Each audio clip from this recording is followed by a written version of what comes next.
Sa isang makipot na eskinita sa distrito ng Sampaloc, ang init ay tila isang malaking hininga mula sa nagbabagang kalan.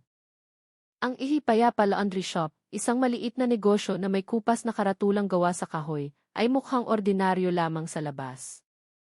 Ngunit mula sa pinakalikurang silid nito, may maririnig na mahinang sitsit, tila tunog ng kumukulong tubig na pilit pinipigilan.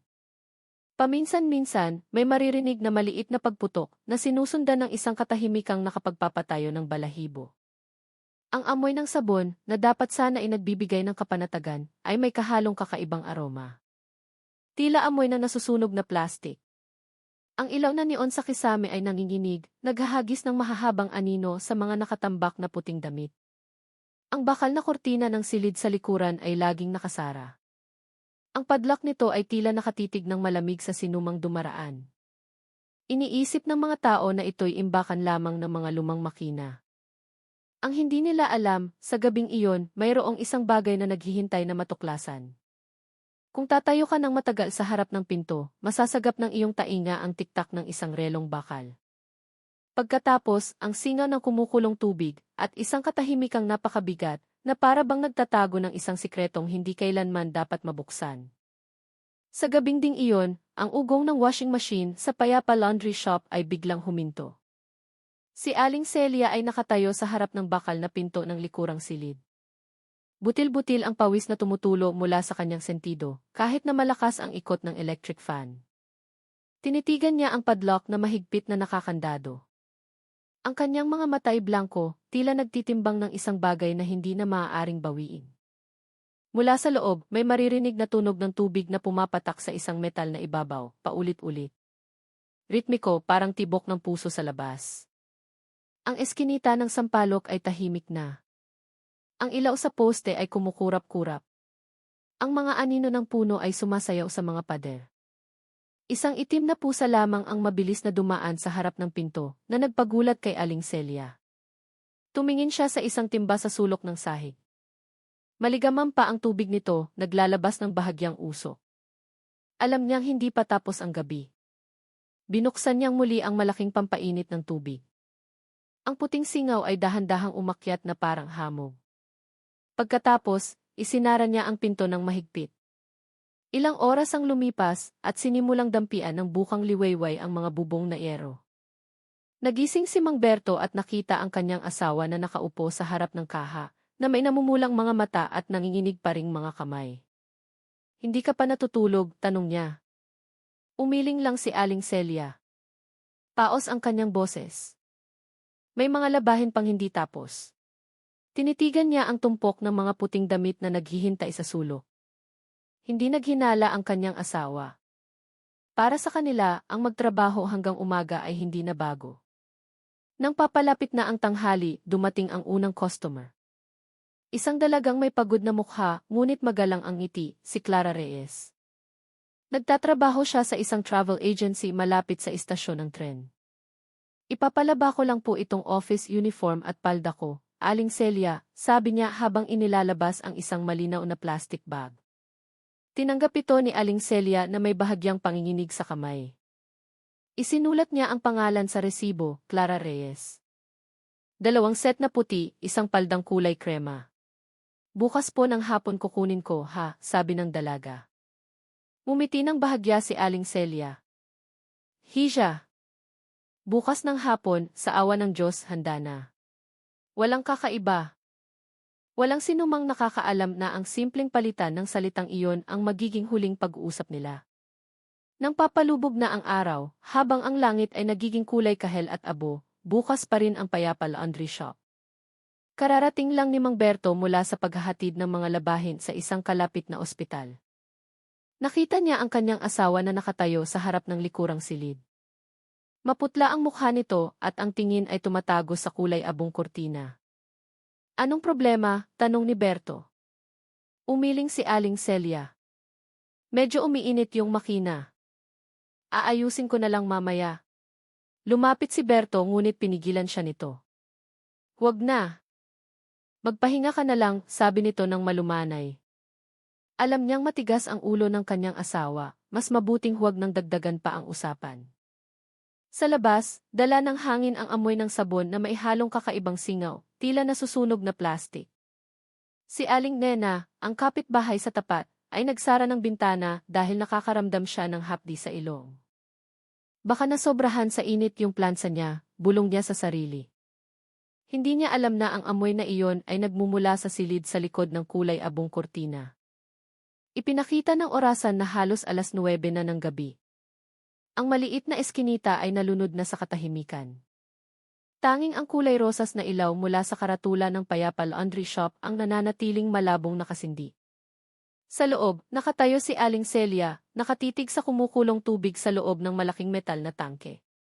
May mga patak ng tubig na dumadaloy sa kanyang pisngi. Ngunit hindi iyon mula sa singaw, iyon ay pawis at marahil mga luha rin. May tinititigan siyang dahan-dahang lumulubog sa loob. Pagkatapos, ipinikit niya ang kanyang mga mata. Sa harap ng shop, nakaupo si Mang Berto sa isang plastik na upuan. Naririnig niya ang sitsit ng tubig na patuloy na nagmumula sa likurang silid. Binuksan mo pa rin yung makina, sigaw niya na may halong katamaran. Mula sa loob, narinig ang isang mahinang sagot. May mabigat pa kasing labahin. Bumuntong hininga si Berto at tumingin sa tahimik na kalye. Hindi niya alam na ang tunog na iyon ay hindi mula sa ordinaryong makina, at ang mabigat na labahin sa gabing iyon ang babago sa buong buhay nila. Nang papalapit na ang hating gabi, pansamantalang namatay ang kuryente sa Payapa Laundry Shop. Ang mga ilaw sa eskinita ay kumislap. Narinig ng malinaw ang tunog ng pag-click mula sa isang switch. Pagkatapos, muling umandar ang mga makina. Ngunit ang maliit na kisis camera sa sulok ng silid ay huminto sa pag-record. Walang nakakaalam kung sino ang nagpatay nito. Ang lahat ay nalunod sa tunog ng singaw at kumukulong tubig.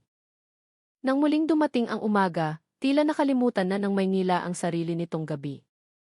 Naging abala muli ang eskinita. Nagtatakbuhan ang mga bata. Sumisigaw ang mga nagtitinda ng gulay. Ang Payapa Laundry Shop ay muling nagbukas na parang walang nangyari. Binabati ni Aling Celia ang mga customer na may bahagyang ngiti, inaayos ang mga resibo sa kaha. Sa likurang estante, nakasabit pa rin ang plastic bag na may etiketang Clara Reyes. Malinis, hindi pa nagagalaw. Walang nakakaalam na ang pangalang iyon ay hindi na kailanman matatanggal sa listahan ng mga customer. Kinabukasan ng hapon, ang sikat ng araw sa Maynila ay matinding tumatama sa aspalto. Ang mainit na hangin ay pumipigil sa mga tao na lumabas ng bahay. Si Clara Reyes ay hindi pa umuuwi mula sa opisina. Ang kanyang cellphone ay hindi na aktibo mula patanghali. Ang mga mensahe mula sa kanyang ate na si Lina ay isa lang ang check. Sa simula, hindi naghinala si Lina. Madalas mag-overtime si Clara kapag panahon ng turista. Ngunit nang papalapit na ang takip silim, nagsimula na siyang mag-alala. Ang numero ng telepono ay hindi pa rin makontak at sinabi ng kanyang mga katrabaho na umuwi na si Clara mula pa 5:00 ng hapon. Lumipad ang isip ni Lina. Ang huling nabanggit ni Clara ay dadaan siya sa laundry shop malapit sa kanila para kunin ang kanyang puting damit. Agad siyang sumakay ng motor patungo sa eskinita sa Sampaloc. Ang Payapa Laundry Shop ay mukhang normal lang. Ang pinto ay bahagyang bukas. Ang ilaw na neon ay mahinang nanginginig sa loob. Nagpaplansa si Aling Celia. Kalmado ang kanyang mukha. Mabilis na bumati si Lina. Excuse me po. Dito po ba dumaan si Clara Reyes kahapon? Tumingala si Aling Celia. Pilit ang kanyang ngiti. Ay, hiya. Nag-iwan si Clara ng puting damit kahapon pero hindi pa niya nakukuha. Hindi pa niya nakukuha. Hindi po ba't nangako siyang babalik ngayong hapon? Baka naging abala lang kaya hindi pa nakakabalik. Kalmado ang kanyang boses, ngunit ang kamay na maihawak sa plansa ay bahagyang nanginginig. Napansin ni Lina na may bakas ng pamumula sa mga daliri ni Aling Celia, parang paso. Isang malabong amoy ng sunog ang nananatili sa hangin. Dahan-dahang tumango si Lina. Ang kanyang mga mata ay sumulyap sa kulay abong kortina sa likuran. Ano po yung silid sa likod, Aling Celia? Bodega po. Lalagyan lang ng mga timba at sirang makina, mabilis na sagot ni Aling Celia. Pagkatapos ay ngumiti ng malapad. Masyadong malapad. Nakaramdam ng panlalamig si Lina sa kanyang bato. Nagpaalam siya, ngunit mabigat ang kanyang mga hakbang. Pagkalabas niya ng eskinita, agad siyang tumawag sa presinto ng pulisya sa Sampaloc. Inireport niyang nawawala ang kanyang kapatid mula pa kahapon. Nang gabing iyon, 2 pulis ang dumating para magsagawa ng maikling inspeksyon. Walang kakaibang nakita, isang maliit na silid lang, mga makinang umuugong, at si Aling Celia na patuloy na may hawak na tissue sa kamay, walang tigil sa pagpunas ng pawis. Umalis sila na may maikling tala. Ngunit ang ulat na iyon ay nakarating sa Criminal Investigation Unit ng Manila Police District kinaumagahan. Binasa ni Major Leo Vargas, ang hepe ng unit, ang ulat habang tinatapik ang kanyang pluma sa mesa. Naitala ng tihi sa eskinita na pumasok si Clara sa Payapa Laundry Shop bandang 5:10 ng hapon. Pero walang record na lumabas siya. Namatay ba ang kamera sa loob sa parehong oras? Tanong ni Vargas. Tumango ang isang technical officer. Opo, sir. Namatay eksaktong 5:30 at binuksan ulit bandang 12:00 ng gabi. Tinitigan ni Vargas ang malabong larawan mula sa kiki. Si Clara ay bahagyang nakangiti sa harap ng pinto, may dalang maliit na bag. Relax ang kanyang mga hakbang. Pagkatapos, nawala siya. Tumayo si Vargas, kinuha ang susi ng kanyang sasakyan, at sinabi ng maikli, puntahan natin ang lokasyon. Kinaumagahan, biglang naging abala ang eskinita sa Sampaloc.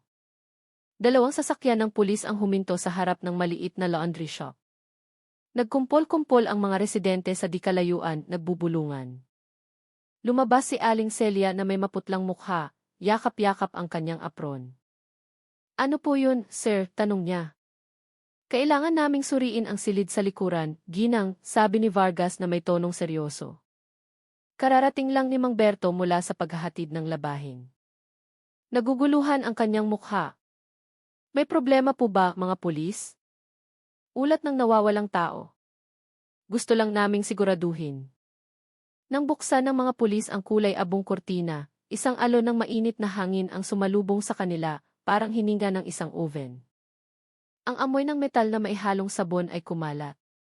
Isang malaking metal na tangke ang nakatayo sa sulok, naglalabas pa rin ng manipis na singaw. Lumapit si Vargas at hinawakan ang ibabaw nito. Mabilis niyang binawi ang kanyang kamay. Mainit pa ang tubig sa loob. Kailan pa nakabukas ang makinang ito, ginang? Kinagat ni Aling Celia ang kanyang labi. Kanina lang po, sir. Lilinisin ko sana yung mga maruruming damit. Tinitigan siya ni Vargas ng matalim. Anong oras? Mga bandang 6:00. Nagbigay siya ng senya sa isang opisyal. Buksan ang takip ng tangke. Nang mayangat ang takip na bakal, isang makapal na singaw ang bumulusok na nagpatakip sa lahat ng kanilang mga ilong.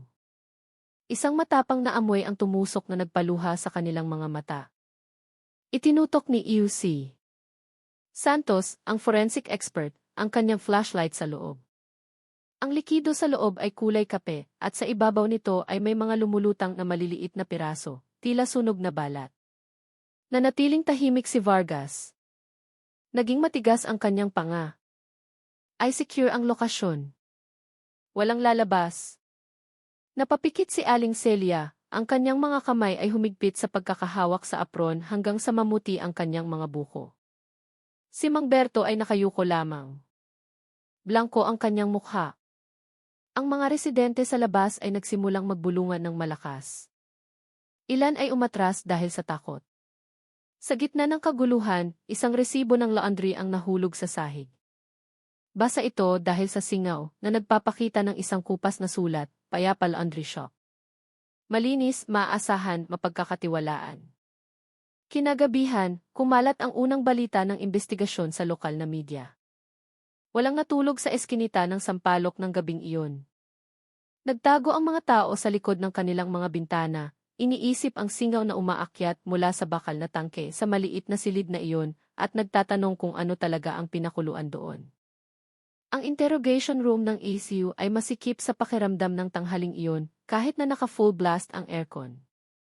Nakaupo si Aling Celia na magkalapat ang mga kamay sa kanyang kandungan, nakayuko ang ulo.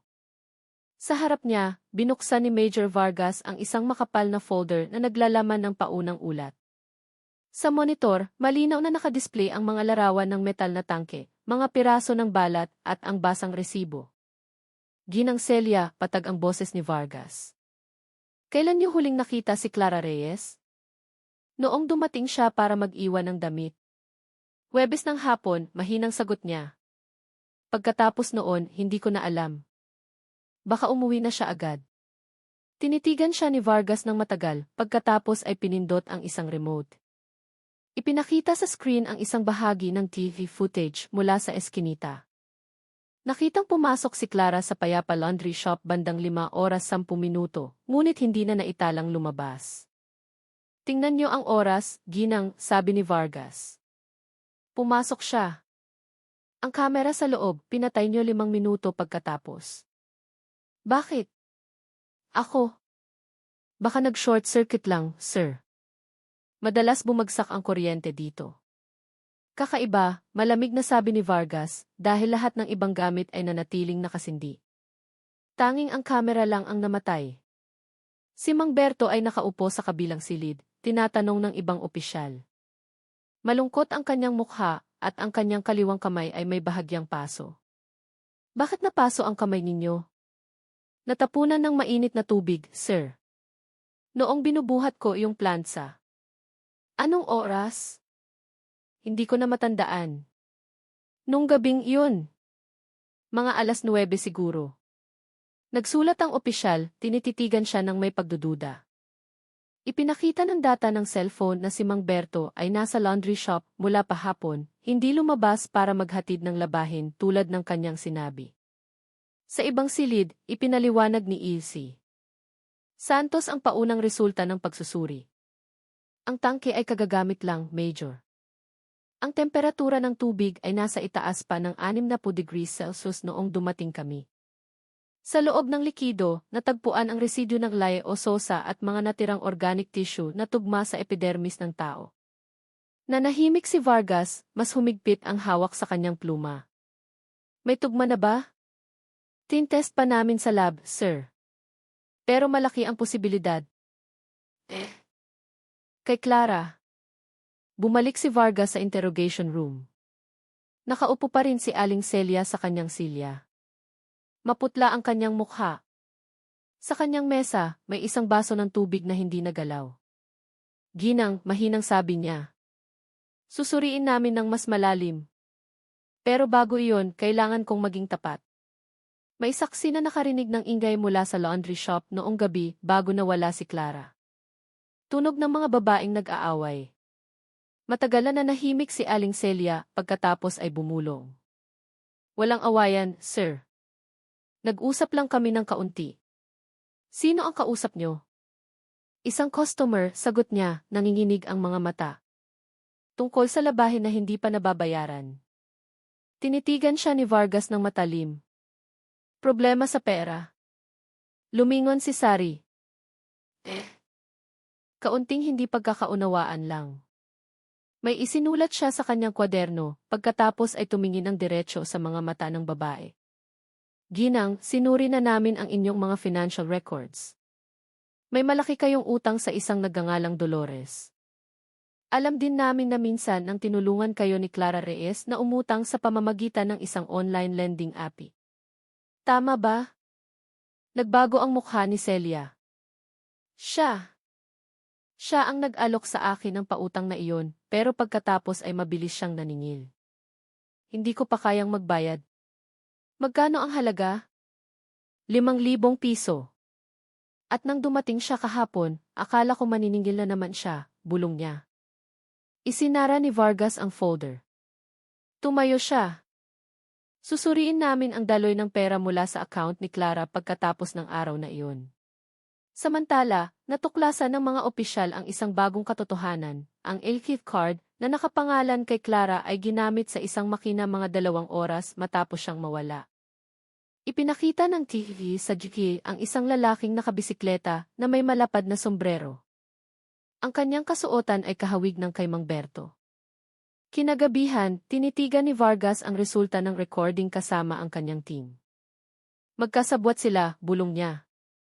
Pero bakit nila ginawa ang lahat sa sarili nilang lugar ng trabaho? Desperado, sir, mahinang sagot ni Ilse Santos. At marahil, inisip nilang kayang linisin ng mainit na tubig ang lahat ng kasalanan. Kinabukasan, lumabas ang resulta ng test. Ang mga piraso ng balat sa tangke ay 100% tugma kay Clara Reyes. Inilabas ang arrest warrant. Nang ipaalam ito, hindi umiyak si Aling Celia, kinagat lang niya ang kanyang labi hanggang sa magdugo. Hindi ko sinasadya, mahinang sabi niya. Gusto ko lang siyang. Tinitigan siya ni Vargas ng matagal, pagkatapos ay sinabi ng mahina. Minsan, ang katahimikan ang pinakamalakas na ingay.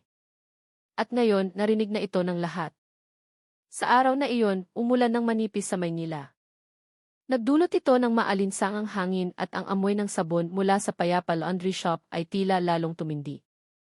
Nakatayo si Major Leo Vargas sa harap ng bakal na pinto na may selyong dilaw na police line. Dahan-dahan niyang binuksan ang selyo, kasunod ang 2 forensic officer at si Ilse Santos. Suriin nating muli mula sa simula, sabi niya ng mahinahon, ngunit matalim ang tingin ng kanyang mga mata. Ang ilaw na neon sa loob ay mahinang nakasindi. Malinaw na naririnig ang tunog ng pumapatak na tubig mula sa isang sirang tubo. Dahan-dahang humakbang si Vargas, patungo sa likurang silid, kung saan nakatayo ang metal na tangke sa sulok. Malamig na ang ibabaw nito, ngunit nanunuot pa rin ang amoy ng metal na maihalong kemikal. Sa sahig, may mga bakas na makintab na mansa, na para bang kakukuskus lang ng husto. Yumuko si Ilse Santos, pinunasan ito ng tissue at inamoy. Malakas na panlinis. Malamang, liquid sosa, sir. Lumuhod si Vargas, tinitingnan ang isang malabong pabilog na marka sa semento, parang bakas ng isang malaking timba, bulong niya. Binuksan niya ang kanyang flashlight at inilawan ang siwang sa ilalim ng washing machine. May kumislap. Kinuha ito ng isang opisyal gamit ang sipit, isang maliit na piraso ng puting tela na may sunog sa gilid. Yumuko si Ilse Santos, nanliit ang mga mata. Cotton blend. Parehong uri ng tela sa office uniform ni Clara Reyes. Tumayo si Vargas at tiningnan ang masikip na silid. Ang pader sa likuran ay mukhang mamasa-masa. Natutuklap ang pintura na para bang kabubuhos lang ng mainit na tubig. Binuksan niya ang kanyang maliit na kwaderno at mabilis na nagsulat. Sinabi ni Aling Celia na sira ang makina, pero sariwa pa ang bakas ng singaw dito. Nagsinungaling siya. Isang opisyal ang tumuro sa isang sulok ng estante, kung saan may isang transparent na plastic na galon na may nakasulat na 50% industrial liquid sosa. Kalahati ng laman ay wala na. Imposibleng para sa ordinaryong labahin ito, sir, sabi niya. Tumango si Vargas. Hindi ito gamit pambahay. Ito ay panunaw. Nang suriin nila ang mga kable sa likod ng makina, may natagpuan silang kakaiba. Ang koneksyon ng kuryente ng kamera sa loob ay tinanggal at muling binalutan ng bagong electrical tape. Matagal na tinitigan ni Vargas ang detalyeng iyon. Manual itong ginawa. Hindi nag-short circuit tulad ng sinabi niya. Tumingin siya kay Ilse Santos. Ibig sabihin, sinadya ang pagpatay sa kamera. Tumawag ang isa pang opisyal. Sir, sa ilalim ng mga estante may maitim na mansa. Lumapit si Vargas.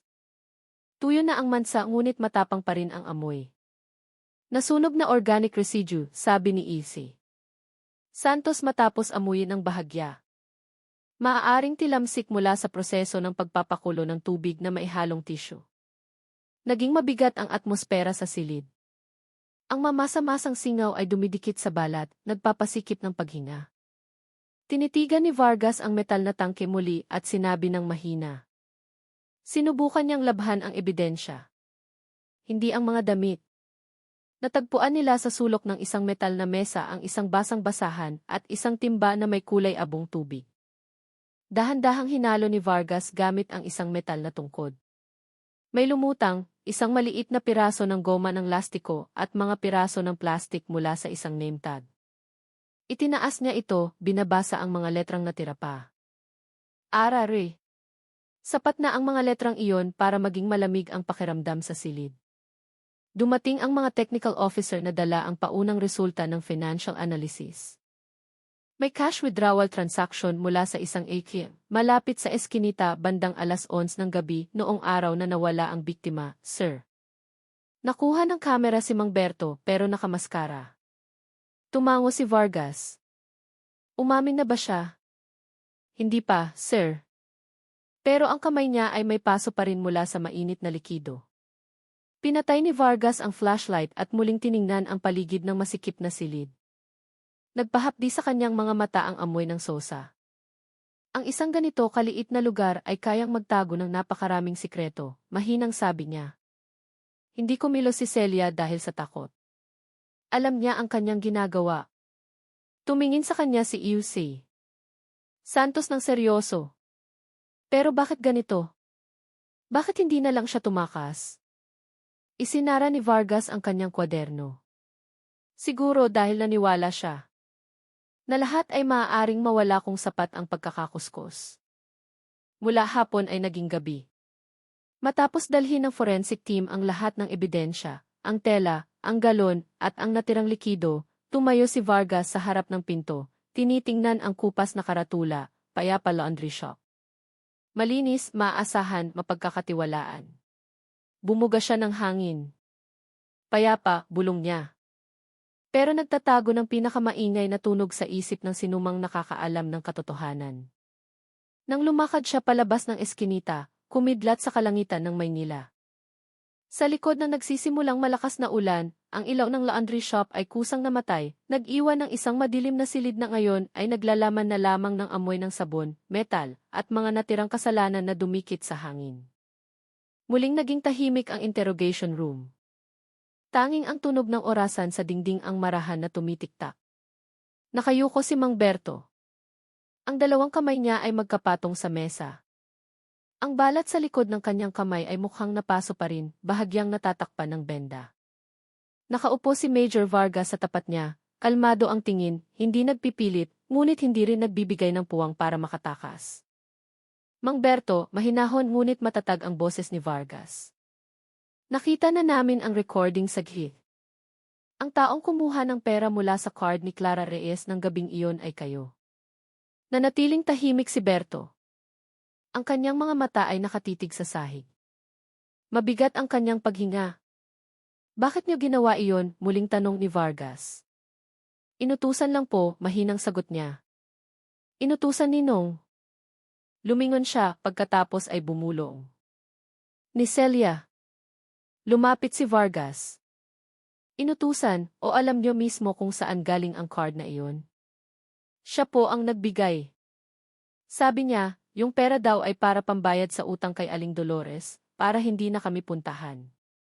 Alam niyong pag-aari ng biktima ang perang iyon? Mahinang tumango si Berto. Opo. Pero noong oras na iyon, hindi ako nakatanggi. Sabi niya, kung hindi ako tutulong, mas malala pa ang mangyayari. Tinitigan siya ni Vargas ng matagal. Mas malala? Anong ibig niyong sabihin? Pinunasan ni Berto ang kanyang mukha. Natakot din po ako, sir. Nung gabing yun, narinig ko silang nag-aaway sa likod. Naningil ng pera si Clara, sabi niya, hindi pa raw nagbabayad si Celia sa utang. Nasa harap lang ako, narinig ko ang tunog ng isang bagay na bumagsak. Tapos mahabang katahimikan. Pagpasok ko, nakaupo si Celia sa sahig. Maputla ang mukha niya. Malapit sa kanya. Si Clara. Dumudugo ang ulo. Biglang lumamig ang silid. Pinigilan ni Vargas ang kanyang hininga, nagbibigay ng puwang para sa susunod na salita. Natakot po ako, sir. Tatawag sana ako ng tulong, pero sumigaw siya, huwag. Sabi niya, kapag nalaman, pareho kaming makukulong. Inutusan niya akong isara ang pinto. Linisin ang dugo sa sahig. Ginawa ko po. Tapos, nagsimula siyang maghanda ng mainit na tubig. Akala ko, para lang linisin yung mga natirang mansa. Pero pagkatapos noon, inilagay niya ang isang bagay. Sa loob ng tangke. Yumuko ng husto si Berto. Paos ang kanyang boses. Hindi ko na po kayang tingnan, sir. Lumabas ako at umupo sa harap pero ang tunog ng kumukulong tubig. Hindi humihinto.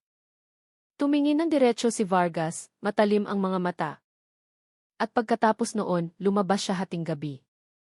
Ibinigay sa akin ang A5th card ni Clara. Sabi niya, hindi na raw magagamit ng may-ari ang pera. Pinakuha niya sa akin at ipinabayad kay Aling Dolores kinaumagahan. At sumunod ka? Natakot po ako. Sabi niya, kapag nagsalita ako ang sisisihin. Binuksan ni Vargas ang isang folder, ipinakita ang larawan ng paso sa kamay ni Berto. Ito, noong tinulungan mo siyang buhatin ang mainit na timba? Hindi ko po alam kung ano ang laman noon. Pagkatapos, nanahimik na lang ako. Naging mabigat ang atmosfera sa silid. Dahan-dahang tumayo si Vargas, tinitingnan ang matandang lalaki na ngayon ay mukhang mas maliit pa sa anino nito sa pader. Mang Berto, hindi kailanman nabubura ng takot ang kasalanan.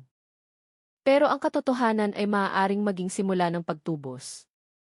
Ipinikit ni Berto ang kanyang mga mata. Dahan-dahang tumulo ang kanyang luha. Ayoko na pong magsinungaling.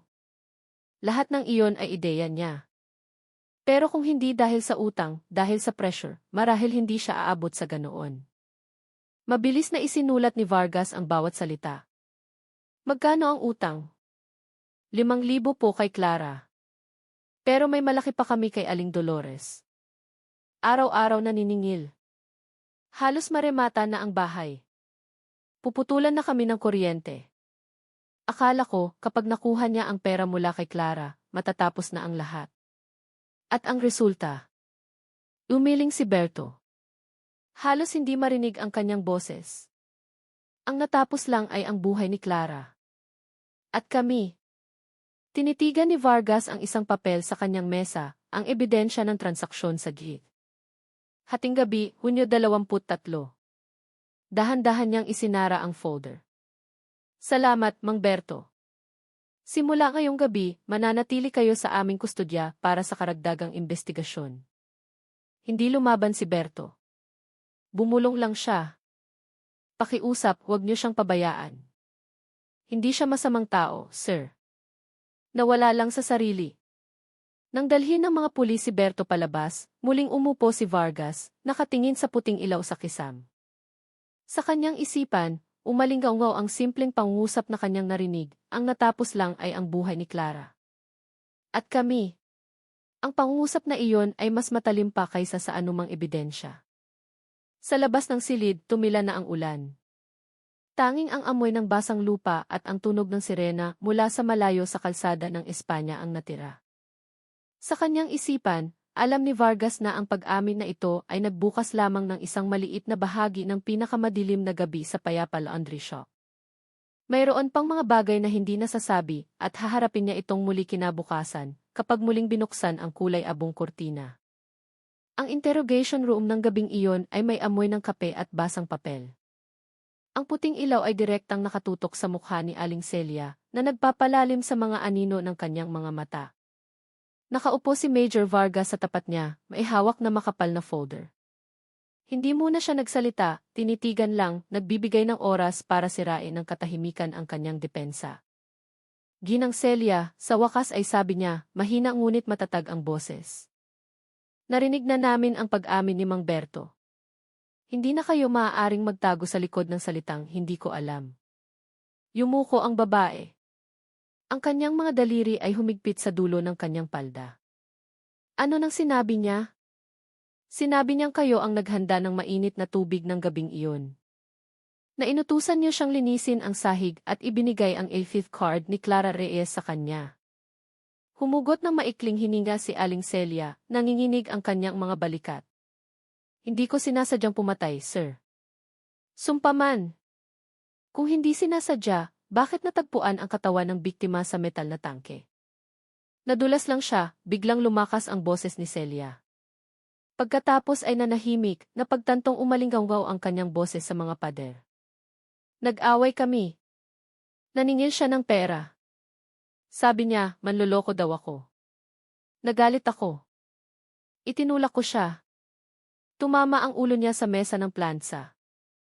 Hindi siya pinutol ni Vargas. Hinayaan niyang lumabas ang bawat salita, kasama ng matinding pagsisisi. Nakita ko ang dugo sa sahig. Tatawag sana ako ng tulong. Pero natakot ako. Walang maniniwala sa akin. Sasabihin nilang mamamatay tao ako. Kaya pinili niyong itago ang kanyang bangkay. Hindi. Gusto ko lang linisin ang lahat. Para walang makaalam. Tinaas niya ang kanyang mukha. Pula ang kanyang mga mata. Buong buhay ko, naglalaba ako ng dumi ng ibang tao, sir. Mansa ng langis, dugo, putik. Lahat nawawala kapag matagal na ibinabad. Akala ko, pati kasalanan, ganoon din. Ang pangungusap na iyon ay nagpatahimik sa silid. Isinara ni Vargas ang folder, tinitingnan ang babae sa harap niya. Ginang Celia, ang mainit na tubig ay hindi para labhan ang kasalanan. Ginagawa lang nitong mas nakikita. Mapait na tumawa si Celia. Ngayon, alam ko na. Pinindot ni Vargas ang isang play button. Mula sa speaker, narinig ang isang maikling recording na natagpuan sa cellphone ng biktima. Malinaw ang boses ni Clara Reyes, tensyonado. Gusto ko lang pong makuha ang pera ko, Aling Celia. Ang 5,000 ay hindi biruan. Pagkatapos ay isang boses na sumisigaw, tunog ng metal at mahabang katahimikan. Tinatakpan ni Aling Celia ang kanyang mga tainga. Tumulo ang kanyang mga luha. Tama na. Pakiusap. Hindi, ginang. Kailangang malaman ng mundo kung ano ang nangyari, sabi ni Vargas. Ano ang ginawa niyo pagkatapos? Kinalagkad ko ang katawan niya sa likod. Tinakpan ko ng tela. Dumating si Mang Berto. Inutusan ko siyang kumuha ng timba. Natakot ako na baka may makakita ng dugo. Pagkatapos, nilagyan ko ng tubig ang tangke. At binuksan ang pampainit. At alam niyo ba kung ano ang inyong ginagawa? Alam ko, bulong niya. Pero noong oras na iyon, hindi ko na naramdaman na tao ako. Tumayo si Vargas, tinitingnan siya ng walang sinasabi. Sa likod ng one-way mirror, 2 opisyal ang nakatingin na may tensyon sa mukha. Mahinang narinig ang tunog ng ulan sa labas ng silid, nagdaragdag ng lamig. Gusto ko lang na maging malinis ang lahat, patuloy ni Celia. Tulad ng isang damit na bagong plansa. Pero habang mas kinukuskus ko, mas lalong dumudumi. Ang amoy. Hindi nawawala, sir. Hanggang ngayon, naaamoy ko pa rin. Tinitigan siya ni Vargas ng matagal, pagkatapos ay sinabi ng mahina. Alam niyo ba kung bakit pinangalanan naming Operasyon Singaw ang kasong ito? Dahil mula sa unang araw na dumating kami sa laundry shop na iyon, ang nakita namin ay hindi tubig, kundi singaw. At ang singaw ay hindi kailanman nagsisinungaling. Nag-iiwan ito ng init saan man ito dumaan. Nanahimik si Aling Celia, nanginginig ang mga kamay. Dumaloy ang luha ng walang tunog. Sinabi ni Mang Berto na nahihirapan kayong magbayad ng utang. Totoo ba? Nangutang po ako ng malaki kay Aling Dolores. Araw-araw siyang dumarating, naniningil, nagbabanta. Tinulungan ako ni Clara sa pamamagitan ng isang epi, pero ang tubo nito ang lalong nagpalubog sa akin. Nang dumating siya para maningil ulit, hindi ko na nakayanan. Isinara ni Vargas ang huling tala. Isasampa namin ang kasong planadong pagpatay at pagtatago ng ebidensya. Pero kung gusto niyong magsisi ng lubos, sabihin niyo ang lahat ngayong gabi. Huwag kayong mag-iwan ng kahit ano. Tinitigan siya ni Celia ng matagal, pagkatapos ay tumango. Ikukwento ko. Pero ipangako niyo, huwag niyong masyadong pabigatin ang parusa kay Berto. Sumunod lang siya dahil natakot siya sa akin. Hindi sumagot si Vargas. Pinindot niya ang record button sa tape recorder. Umilaw ang pulang ilaw. Sige, Ginang Celia, mahinang sabi niya. Magsimula ka sa gabi kung kailan dumating si Clara dala ang puting damit na iyon. At sa gabing iyon, sa unang pagkakataon mula nang magsimula ang kaso, ang katotohanan ay sinimulang isalaysay mula sa bibig mismo ng salarin, malamig, pira-piraso. Ngunit totoo, tulad ng singaw na muling umaakyat mula sa isang alaala na hindi pa sempat lumamig. Ang tunog ng ulan sa labas ng silid ay naging isang marahang ritmo na sumasabay sa bawat salita ni Aling Celia. Nakatitig siya sa kawalan, nanginginig ang kanyang mga daliri. Dumating si Clara mga bandang alas 5. Nagpaplansa pa ako. Mumiti siya tulad ng dati, pero malamig ang tono ng boses niya, mahinang sabi niya. Aling Celia, kailan niyo po balak ibalik ang pera ko? Wala pa, Hija. Mahina ang kita. Pag nagkaroon, babayaran kita. 3 linggo na po kayong nangangako. Kailangan ko rin po. Huwag naman po kayong magkunwaring nakalimot. Lumingon si Celia, tumataas na ang kanyang boses. Sinubukan ko siyang pakalmahin, pero sinabihan niya akong manloloko. Inilabas niya ang kanyang cellphone. Sabi niya, itatawag niya sa pulis. Natakot ako. Kapag kumalat ang pangalan ko, lalong magiging malupit si Aling Dolores sa paniningil. Ako. Hindi na ako nakapag-isip ng tama. Humugot siya ng malalim na hininga at nagpatuloy na may paos na boses. Itinulak ko siya palayo sa mesa. Gusto ko lang siyang tumahimik. Pero natumba siya sa kanto ng plansahan. Ang lakas ng tunog.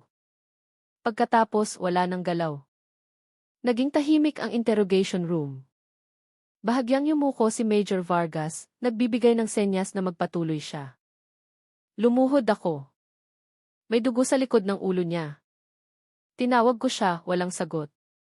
Inalog ko ang balikat niya, pero malamig na siya. Nataranta ako. Sumigaw ako. Dumating si Mang Berto. Nakita niya akong nanginginig. Nagtanong kung anong nangyari. Hindi ako makasagot. Sinabi ko lang, tulungan mo akong maglinis.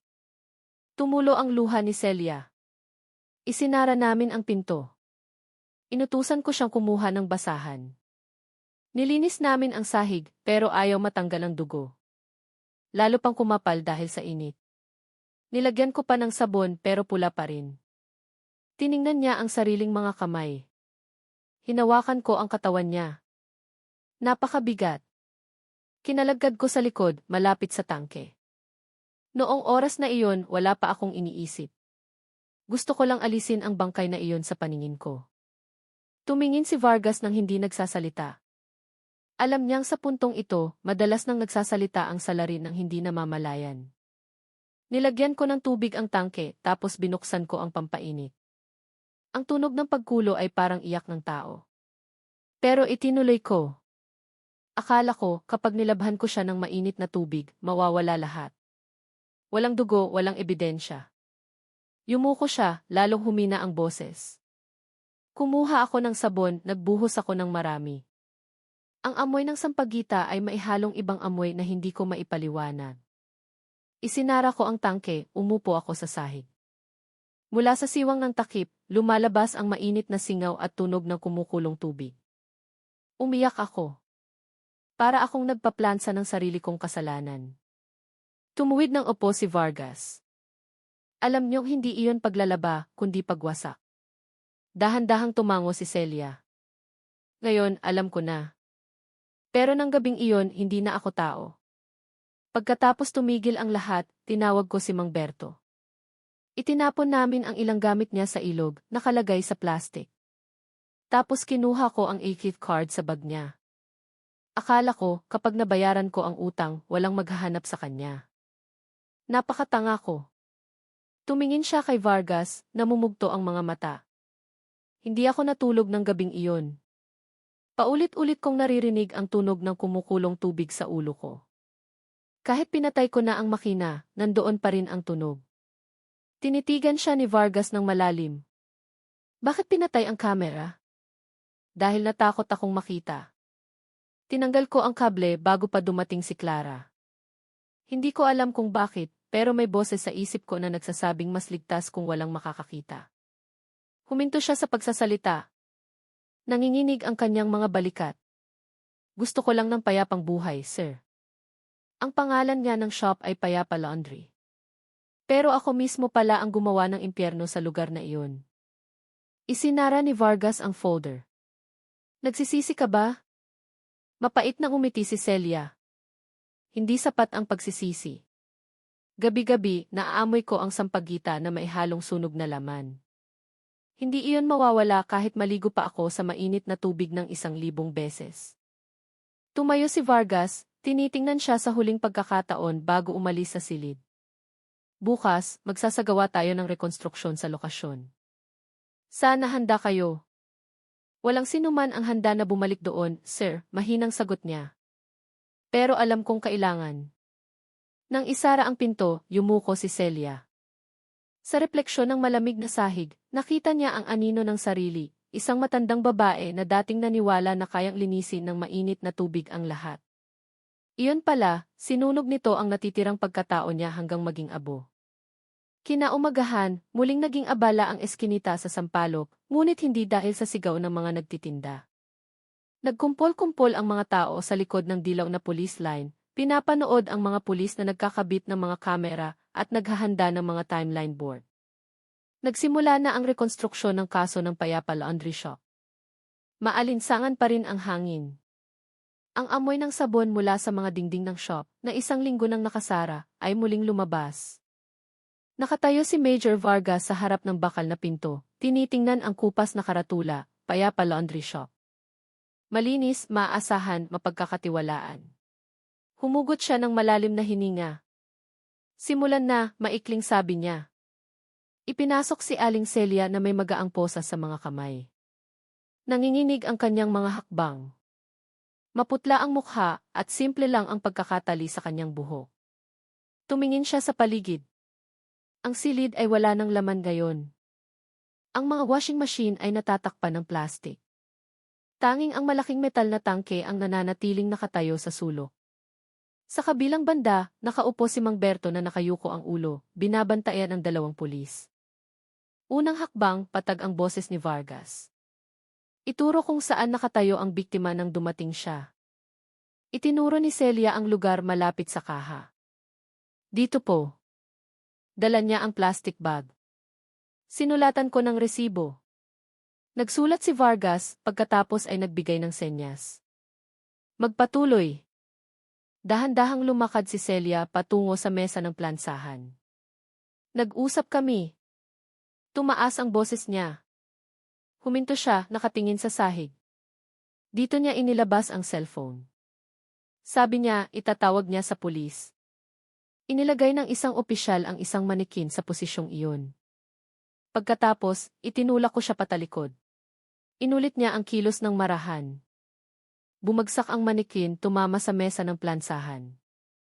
Ang tunog ng metal ay nagpatakip sa bibig ng ilang nanonood mula sa labas. Tinakpan ni Celia ang kanyang mukha, nanginginig ang kanyang mga balikat. Nagbigay si Vargas ng ilang segundo bago magpatuloy. Pagkatapos noon, nataranta ako. Nilinis ko ang dugo, tapos kinalagkad ko ang katawan niya sa likod. Tumingin siya sa direksyon ng malaking metal na tangke. Doon. Lumapit si Vargas. Mahina ngunit matalim ang kanyang boses. Anong oras niyo binuksan ang pampainit? Mga bandang 9:00 ng gabi. Gaano katagal? Hanggang hating gabi. Itinala ng forensic team ang bawat hakbang. Lumapit si U.C. Santos, bumulong kay Vargas. Ang posisyon ng tangke at mga tubo ng init ay tugma sa kanyang salaysay. Ang presyon ng tubig ay kayang umabot ng 100 degrees Celsius. Alam niya ang sistema. Tumango si Vargas. Siya ang nagpa-install niyan, di ba? Sabi ng teknisyan, humingi siya ng custom-made na pampainit. Nagpatuloy ang rekonstruksyon hanggang sa yugto kung saan ibinigay ni Celia ang A5 card ng biktima sa kanyang asawa. Pinanood ni Vargas ang bawat segundo, sinusubukang hulaan kung ano ang nasa isip ng babae ng gabing iyon, takot, desperasyon, o simpleng kagustuhang pagtakpan ang kahihiyan. Nang matapos ang lahat, tumayo siya sa gitna ng silid, lumapit kay Celia. Bakit mainit na tubig ang pinili niyo at hindi ibang paraan? Sumagot si Celia nang hindi nakatingin. Dahil naniniwala ako na lahat ng marumi ay dapat labhan hanggang mawala. Nanahimik ka, pero mula sa singaw na iyon, natagpuan namin ang katotohanan. Ipinikit ni Celia ang kanyang mga mata. Sa labas, nagbubulungan ang mga tao. Isang matandang babaeng nakabelo ang marahang umiiyak. Madalas akong magpalaba dito. Sino nang mag-aakala? Nang matapos ang rekonstruksyon, lumabas si Vargas sa silid. Tumayo siya sa harap ng eskinita. Makulimlim ang kalangitan ng Maynila. Ang singaw mula sa loob ay marahang lumalabas pa rin mula sa bentilasyon sa itaas. Matagal niya itong tiningnan na para bang nakikita ang kaluluwa ng isang pangyayari na ayaw umalis. Nilapitan siya ni E.C. Santos. Halos kumpleto na ang kaso, Major. Pero may isang bagay na kakaiba. Ang temperatura ng tangke ng gabing iyon ay hindi normal na mataas. Ibig sabihin, sinadya niyang dagdagan ang presyon, hindi lang para alisin ang ebidensya, kundi para pabilisin ang pagtunaw ng tissue. Dahan-dahang tumango si Vargas. Ibig sabihin, may intensyon siyang siguraduhin na walang matitira. Tinitigan niya ang karatula ng Payapa Laundry Shop na ngayon ay nakatagilid na dahil sa hangin. Payapa, bulong niya. Kabalintunaan. Walang kahit isang kaluluwa dito ang Payapa. Nang dalhin ng sasakyan ng pulisya si Aling Celia Palayo, yumuko ang mga tao. Muling narinig ang tunog ng kadena ng bakal na pinto na ikinakandado. Sa pagkakataong ito, sa huling pagkakataon na. Mula sa maliit na bintana, nakita pa ni Vargas ang babae na muling tinitingnan ang metal na tangke, isang blankong tingin, pinaghalong takot at pagsisisi. Sapat na, ginang, mahinang sabi niya, mas para sa sarili. Walang mansa ang kayang alisin ng mainit na tubig. Lumilipat lang ito mula sa sahig patungo sa puso. Tumingin si E.C. Santos sa kanya nang may pagtataka. Major, ayos lang po ba kayo? Bahagyang umiti si Vargas. Ayos lang. Napaisip lang ako kung gaano karaming tao sa syudad na ito ang nagtatago ng kanilang mga kasalanan sa likod ng amoy ng sabon. Muling bumuhos ang ulan, nilulunod ang maliit na eskinita sa tunog ng patak, habang ang metal na tangke sa loob ng silid ay naglalabas ng tunog ng paglamig, mga natirang init na sumisingaw. At sa bawat patak ng tubig, tila dahan-dahang binubura ng Maynila ang bakas ng pinakamadilim na gabing bumalot sa sampalo. 3 araw matapos ang rekonstruksyon, ang balita tungkol sa kaso ng Payapa Laundry Shop ay pumuno sa lahat ng pahayagan sa Maynila.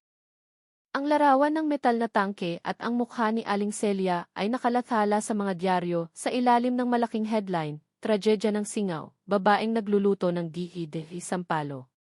Tinitingnan ng mga tao ang dyaryo na maihalong pangingilabot at hindi paniniwala. Marami ang hindi matanggap na ang maliit na babaeng laging palangiti at masipag ay kayang gumawa ng ganoong kalupitan. Ang maliit na eskinita kung saan nakatayo ang laundry shop ay naging tahimik. Ang karatula nito ay tinanggal na, ngunit ang amoy ng sabon na may sampagita ay nananatili pa rin sa hangin tuwing umuulan. Walang gustong umupa sa lugar na iyon. Gabi-gabi, may ilang residente ang nanunumpa na nakakarinig sila ng maliit na pagputok, tulad ng tunog ng kumukulong tubig mula sa likod ng mga pader. Sa opisina ng AC, mag-isang nakaupo si Vargas sa kanyang silid, binabasa ang huling ulat. Kumpleto na ang lahat ng ebidensya. Handa nang isumite ang kaso sa piskalya.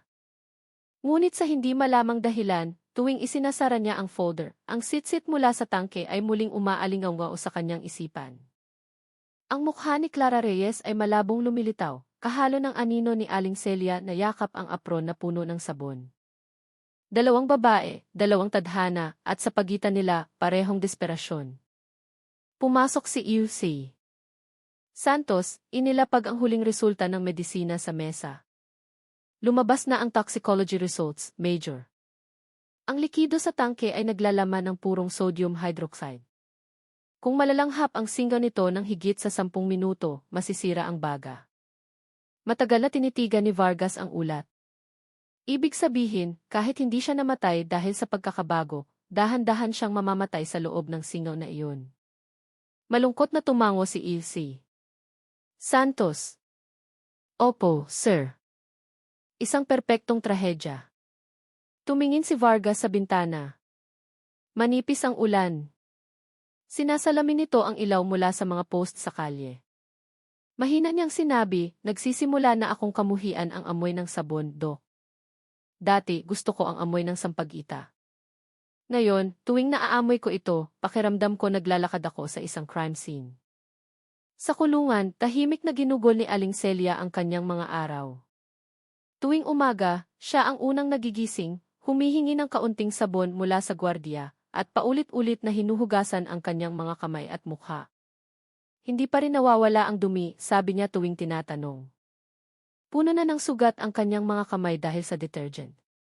Madalas siyang makita ng isang gwardiya na nakaupo, nakatingin sa kalangitan. Nagsisisi ka ba, Celia?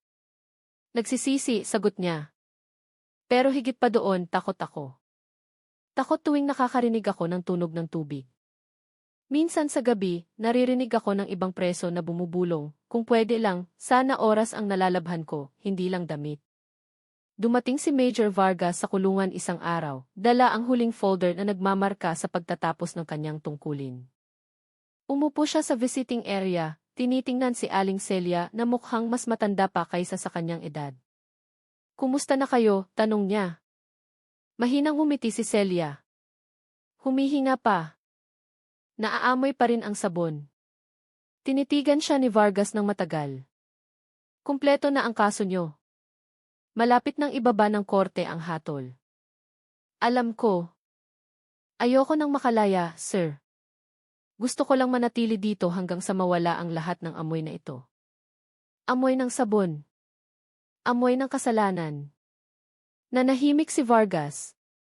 Isinara niya ang folder at tumayo. Dati, akala ko ang trabaho ko ay hanapin ang katotohanan.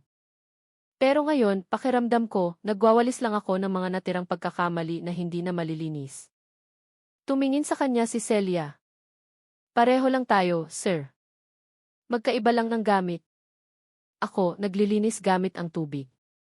Kayo, naglilinis gamit ang batas. Pero ang resulta, pareho pa rin, hindi nawawala ang mansa. Nang lumabas si Vargas sa kulungan, ang sikat ng hapon ay tumatama sa matataas na pader. Huminto siya sandali, tinitingnan ang kulay abong kalangitan ng Maynila. Sa kanyang isipan, umalingaw ang huling salita ni Celia, hindi nawawala ang mansa.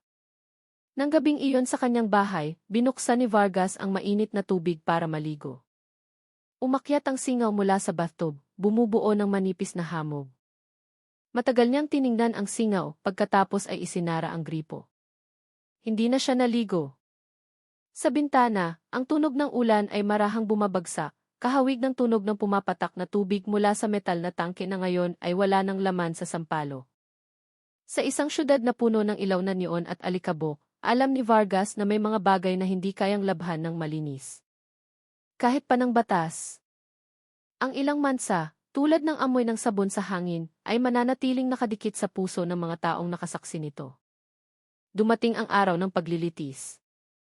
Puno ang korte ng Maynila. Ang hangin ay mabigat dahil sa mga bulungan at tunog ng mga kamera. Sa silya ng akusado, tahimik na nakaupo si Aling Celia na maisuot na uniforme ng bilanggo. Mahigpit na magkahawak ang kanyang mga kamay sa kandungan.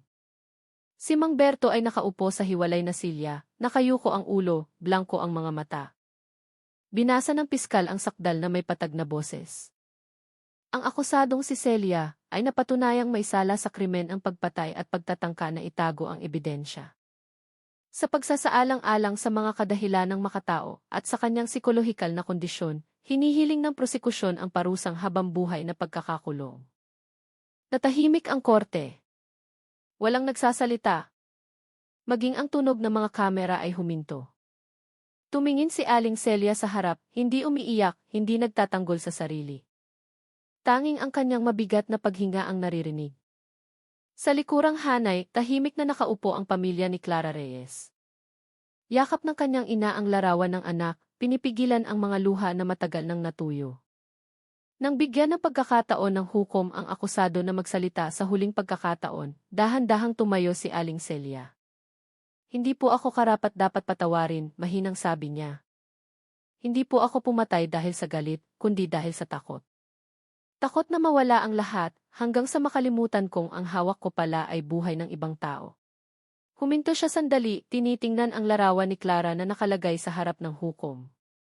Kung ang oras lang ay kayang labhan, ibababad ko ito hanggang sa mawala ang lahat ng amoy ng kasalanang ito. Pero hindi kayang ibabad ang oras, naaalala lang. Ibinaba ng hukom ang hatol habang buhay na pagkakakulong. Ilan ay huminga ng maluwag. Ang iba ay yumuko lamang. Si Mang Berto ay hinatulan ng 8 taon dahil sa pagtulong sa pagtago ng ebidensya. Nang dalhin palabas, lumingon si Aling Celia sa pamilya ni Clara at bumulong, patawad. Walang sagot. Tanging isang blankong tingin na puno ng sakit. Lumipas ang mga buwan. Ang kaso ng Payapa Laundry Shop ay dahan-dahang nawala sa mga pahayagan, pinalitan ng balita sa politika at ekonomiya. Ngunit sa eskinita sa Sampaloc, ang kwento ay nananatiling buhay. Ang lumang gusali ng laundry shop ay nananatiling nakakandado. Makapal na ang alikabok sa mga salamin nito. Bawal maglaro ang mga bata doon, sabi nila, madalas pa ring maamoy ang sabon na mainit mula sa likod ng bentilasyon. Pumunta si Major Vargas sa lugar na iyon isang hapon. Hindi na siya naka-uniforme, isang kulay abong polo at itim na jacket lang. Ang dilaw na police line na dating naglilimita sa lokasyon ay kupas na, nag-iwan na lang ng malabong anino sa sahig. Tumayo siya sa harap ng pinto, inaalala ang bawat detalye ng gabi kung kailan nagsimula ang kaso, ang amoy ng metal, ang mainit na singaw, at ang blankong tingin ni Celia. Isang matandang babae ang lumabas mula sa tapat na bahay, nagwawalis. Nandito pa rin po kayo, sir, mahinang tanong niya. Bahagyang umiti si Vargas. Napadaan lang. Hindi pa rin talaga payapa ang lugar na ito. Tumango ang babae. Dati, mabait na tao si Celia. Nagkamali lang ng hakbang. Ngayon, lahat takot ng dumaan dito. Ang hindi nila alam, ang pinaka-nakakatakot ay hindi ang bahay, kundi ang takot na inaalagaan natin. Tinitigan ni Vargas ang malaking metal na tangke na nasa loob pa rin, kalahating natatakpan ng trapal. Lumapit siya, bahagyang binuksan ang takip. Lumabas ang mamasa-masang hangin na may amoy ng lumang sabon. Hinawakan niya ang malamig na ibabaw nito at bumulong, sa wakas, dito natapos ang lahat. Ngunit sa kanyang isipan, nananatiling buhay ang sitsit ng singaw. Tuwing ipipikit niya ang mga mata, naririnig niya ang malumanay na boses ni Clara, gusto ko lang pong makuha ang pera ko, Aling Celia. At sa pagitan nito, ang sagot ni Celia, ang marumi ay dapat labhan ng malinis. Dalawang boses na mananatiling magkatabi sa kanyang isipan. Nang lumubog ang araw, lumabas si Vargas sa eskinita. Ang kalangitan ng Maynila ay kulay kahel at abo. Dala ng hangin ang amoy ng sabon na may halong alikabok mula sa kalsada. Tumingin siya sa langit at sinabi ng mahina, siguro, lahat tayo ay may sariling tangke. Lugar kung saan natin itinatago ang salang hindi kailanman lumalamig. Naglakad siya palayo, iniwan ang eskinita na ngayon ay tahimik na. Sa kanyang likuran, isang lumang tabla ang nahulog mula sa pader at dahan-dahang bumagsak sa lupa, na nagpapakita ng isang sulat na halos hindi na mabasa, Payapa Laundry. Malinis, maaasahan, mapagkakatiwalaan. Kupas na ang sulat, ngunit ang kahulugan nito ay umalingaw pa rin sa isip ng sinumang nakarinig ng kwentong ito, na walang tunay na kalinisan kung walang katapatan, at walang mainit na tubig ang kayang maghugas sa isang pusong dinumihan na ng takot at kasakiman. At ng gabing iyon, habang umiihip ang hangin sa makipot na eskinita,